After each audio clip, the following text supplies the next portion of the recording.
अस्सलामुअलैकुम दोस्तों, मैं हूं सैयद अली और आप देख रहे हैं सब कुछ सीखो यूट्यूब चैनल। दोस्तों, आज की इस वीडियो में हम बात करने वाले हैं शादीशुदा आदमी जिना क्यों करता है और शादी के बाद बीवी अच्छी क्यों नहीं लगती। तो प्यारे दोस्तों, वीडियो शुरू करने से पहले अगर आप हमारे यूट्यूब चैनल पर नए आए हैं तो चैनल को सब्सक्राइब करके बेल आइकन ज़रूर दबा दें। तो चलिए वीडियो शुरू करते हैं। दोस्तों, अल्लाह पाक ने मर्द और औरत में से हर एक में एक दूसरे की तरफ मिलान रखा है, यानी एक मर्द को औरत की ज़रूरत होती है और औरत को भी मर्द की ज़रूरत रहती है। गोया कि दोनों की ज़िंदगी एक दूसरे के बगैर अधूरी है। दोनों की इस ज़रूरत को पूरा करने के लिए अल्लाह पाक ने जायज़ रास्ता बनाया है और वो रास्ता निकाह है। और दोस्तों, इस निकाह के अलावा अगर कोई शख्स इस ज़रूरत को पूरा करने के लिए कोई दूसरा रास्ता इख्तियार करेगा तो वो गुनहगार होगा।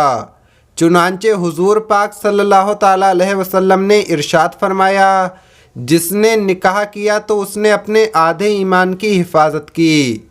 मतलब ये है कि बाकी ईमान में अल्लाह से डरता रहे। लिहाजा मर्द की ज़िंदगी औरत के बगैर नामुकम्मल है और औरत की ज़िंदगी मर्द के बगैर नामुकम्मल है। तो ये ज़रूरी था कि मर्द और औरत को ज़रूरी उसूल बता दिए जाएं ताकि उन्हीं उसूलों पर चलते हुए दोनों इस दुनिया में प्यार और मोहब्बत से ज़िंदगी गुजारें और अल्लाह की इबादत जो इस दुनिया का मकसद है उससे गाफिल ना हों। लेकिन अफसोस, इस दौर में लोग शादीशुदा होने के बावजूद भी ज़िनाखोरी करते हैं और इस दौर में शादीशुदा लोगों का ज़िना करना आम हो चुका है। इस गुनाह में मर्द और औरतें दोनों शामिल हैं। प्यारे दोस्तों, शादीशुदा लोगों में ज़िना की बड़ी वजह क्या है, इसके हवाले से हम आपको एक बहुत ही प्यारा वाक़या सुनाते हैं। प्यारे दोस्तों, एक मर्तबा का ज़िक्र है कि एक शख्स ने एक बुज़ुर्ग बाबा से पूछा, ए बाबा, जब मैंने अपनी बीवी का इंतखाब किया तो उस वक्त वो मुझे इतनी खूबसूरत लगती थी जैसे कि खुदा ने उससे ज़्यादा खूबसूरत किसी को बनाया ही नहीं है। लेकिन जब मेरी उससे मंगनी हो गई तो मैंने बहुत सी लड़कियों को उसकी तरह खूबसूरत पाया। लेकिन ए बाबा, जब मेरी उस लड़की से शादी हो गई तो मैंने देखा कि हज़ारों औरतें उससे भी ज़्यादा खूबसूरत, हसीन और दिलकश हैं। और शादी के कुछ साल बाद मुझे अपनी बीवी के मुकाबले दूसरी औरतें ज़्यादा अच्छी लगने लगीं। बुज़ुर्ग बाबा ने कहा कि मैं तुम्हें इन तमाम बातों से तल्ख़ एक नागवार बात बताऊं? तो वो शख्स कहने लगा, हाँ ज़रूर बताइए।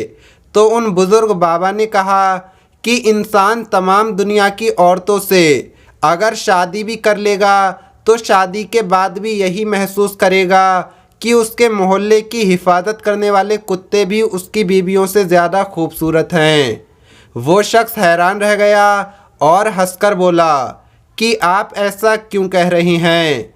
बुज़ुर्ग बाबा ने कहा, जब इंसान के पास हवस और लालच हो और शर्मो हया से उसका जिस्म खाली हो तो उसका पेट सिर्फ कब्र की मिट्टी भर सकती है। उन बुज़ुर्ग बाबा ने कहा कि क्या मैं तुम्हें वो तरीका बताऊं जिससे तुम्हारी बीवी तुम्हें पहले की तरह खूबसूरत लगने लगेगी? तो उसने कहा, जी बाबा, ज़रूर बताइए। तो उन बुज़ुर्ग ने कहा कि जाओ अपनी आँखों की हिफाजत करो और अपनी नज़र की हिफाजत करो। प्यारे दोस्तों, आखिरी बात भी सुनते चलें कि जब मर्द रोते हैं तो वो अपनी आँखों पर हाथ रख लेते हैं, औरतें जब रोती हैं तो वो अपने मुंह पर हाथ रख लेती हैं। मर्दों के गुनाह का सरचश्मा उनकी आंखें होती हैं, जबकि औरतों के गुनाह का सरचश्मा उनकी ज़ुबान या उनका मुंह होता है। दोनों जानते हैं कि वो कहाँ से गुनाह में मुब्तला हो रहे हैं।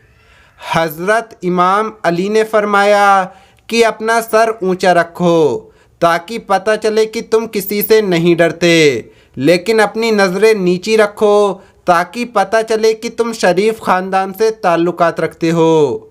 हज़रत इमाम अली फरमाते हैं कि मुँह एक दुकान है और ज़बान उसका ताला। जब ज़बान खुलती है तो मालूम होता है कि दुकान लोहे की है या सोने की।